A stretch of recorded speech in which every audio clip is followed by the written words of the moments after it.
എല്ലാ പ്രിയപ്പെട്ട ബ്ലാസ്റ്റേഴ്സ് ആരാധകർക്കും നമ്മുടെ പുതിയൊരു വീഡിയോയിലേക്ക് ഒരിക്കൽ കൂടി സ്വാഗതം. ഇത് ബ്ലാസ്റ്റേഴ്സ് സോക്കർ. കേരള ബ്ലാസ്റ്റേഴ്സിന്റെ മൂന്നാം പ്രീ സീസൺ മത്സരത്തിനായി നാളെ ഇറങ്ങുകയാണ്.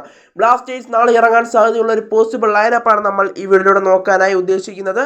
എന്തായാലും നാളെ മാത്രമല്ല ബ്ലാസ്റ്റേഴ്സിന്റെ മത്സരം വരുന്നത്, മറ്റന്നാളും ബ്ലാസ്റ്റേഴ്സിന് മത്സരം വരുന്നുണ്ട്. അതിനുശേഷം 22-ാം തീയതിയോടെ തായ്ലാൻഡിൽ നിന്നും കൊൽക്കത്തയിലേക്ക് ബ്ലാസ്റ്റേഴ്സ് തിരിക്കുമെന്നുള്ളതാണ് ഇപ്പോൾ മനസ്സിലാക്കാനായിട്ട് സാധിക്കുന്നത്. എന്തായാലും ബ്ലാസ്റ്റേഴ്സ് നാളെ ഇറങ്ങാൻ പോകുന്ന ഒരു പോസിബിൾ ലൈനപ്പാണ് നമ്മൾ ഈ വീഡിയോയിലൂടെ നോക്കാനായി ഉദ്ദേശിക്കുന്നത്.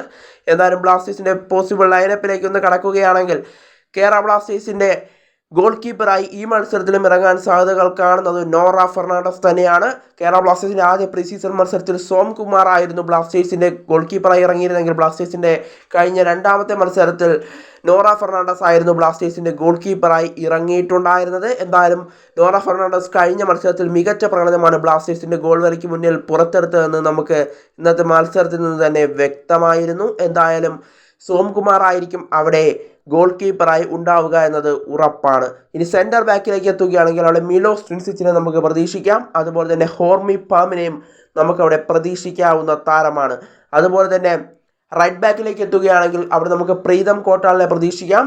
അതുപോലെ തന്നെ ലെഫ്റ്റ് ബാക്കിലേക്ക് എത്തുകയാണെങ്കിൽ ഐബാൻ ഡോഹ്ലിങ്ങിനെ നമുക്കവിടെ പ്രതീക്ഷിക്കാം.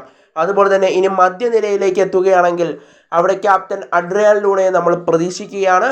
കൂടാതെ മധ്യനിരയിൽ കളിക്കുന്ന വേറെ രണ്ട് താരങ്ങളായിരിക്കും വിപിൻ മോഹനനും അതുപോലെ തന്നെ ഡാനിഷ് ഫറൂഖും. എന്നാൽ ഡാനിഷ് ഫറൂഖും വിപിൻ മോഹനനും അവിടെ അണിനിരക്കും. അതുപോലെ തന്നെ രാഹുൽ കെ പിയും മധ്യനിരയിൽ ഉണ്ടാകും.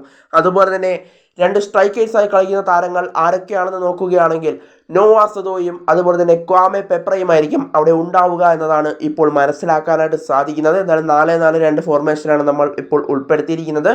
കാരണം ബ്ലാസ്റ്റേഴ്സിൻ്റെ പരിശീലകനായ മിഗേൽ സ്റ്റാറെ ഈ കഴിഞ്ഞ രണ്ട് മത്സരത്തിലും വേറെ ഫോർമേഷനാണ് ഉപയോഗിച്ചിരുന്നത്. 4-4-2 ഫോർമേഷൻ അദ്ദേഹം ഇതുവരെയും ഉപയോഗിച്ചിട്ടില്ല. അദ്ദേഹം 4-4-2 ഫോർമേഷൻ ഉപയോഗിക്കാറുള്ളൊരു പരിശീലകനാണ്. അതുകൊണ്ട് തന്നെയാണ് അദ്ദേഹം രണ്ട് മത്സരങ്ങളിൽ വ്യത്യസ്ത ഫോർമേഷൻ ഉപയോഗിച്ചത് കൊണ്ടാണ് നമ്മളിപ്പോൾ 4-4-2 ഫോർമേഷൻ ഉപയോഗിച്ചിരിക്കുന്നത്. എന്തായാലും 4-4-2 ഫോർമേഷനിലായിരിക്കും ബ്ലാസ്റ്റേഴ്സ് നാളെ കൂടുതലും ഇറങ്ങാൻ സാധ്യതകൾ കാണുന്നത്. എന്തായാലും ബ്ലാസ്റ്റേഴ്സ് നാളെ പ്രീ സീസൺ മത്സരത്തിൽ മികച്ചൊരു വിജയം കരസ്ഥമാക്കട്ടെ എന്ന് നമുക്ക് പ്രാർത്ഥിക്കാം.